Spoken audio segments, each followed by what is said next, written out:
এই ডাইনি বুড়ি মেয়েটিকে আটকে রেখে মন্ত্র পড়তেই মেয়েটি চিৎকার করতে শুরু করে। এই লোকটি বনে কাঠ কাটতে গিয়ে মেয়েটির চিৎকার শুনতে পায় এবং চুপি চুপি গিয়ে দেখে এক ডাইনি মেয়েটিকে বন্দি করে রেখে মন্ত্র পড়তেছে। এটা দেখে লোকটি একটি লাঠি নিয়ে ডাইনি বুড়ির মাথায় মারে এবং বন্দি করা মেয়েটিকে উদ্ধার করে। মেয়েটিকে উদ্ধার করতে দেখে ডাইনি বুড়ি তাকে ইশারাতে একটি কথা বুঝায়। লোকটি তার ইশারা না বুঝতে পেরে উল্টো আরো ডাইনি বুড়িকে সেই কফিনের মধ্যে রেখে বন্দি করে তারপর মেয়েটিকে নিয়ে বাসায় চলে যায় এবং তার বাড়ির লোককে মেয়েটির কথা বলে এবং মহিলাটি সেই মেয়েকে তার স্বামীর পাওয়া উপহারগুলো পরিষ্কার করতে বলে তারা টিভি দেখতে বসে।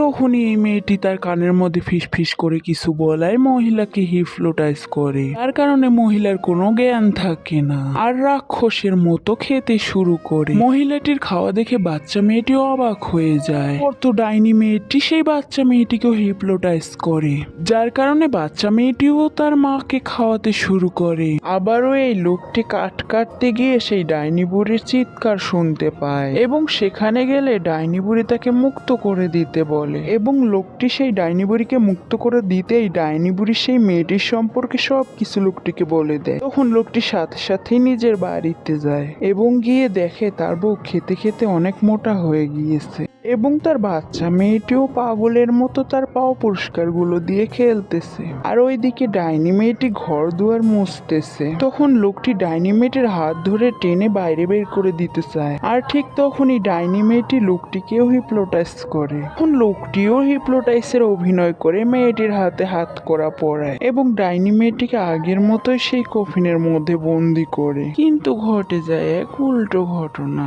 কেননা ডাইনি মেয়েটি লোকটিকে হিপনোটাইজ করে ফেলে। এরপর তো লোকটি ডাইনি বুড়িকে তন্ত্র মন্ত্র পড়তে বাধা দেয়।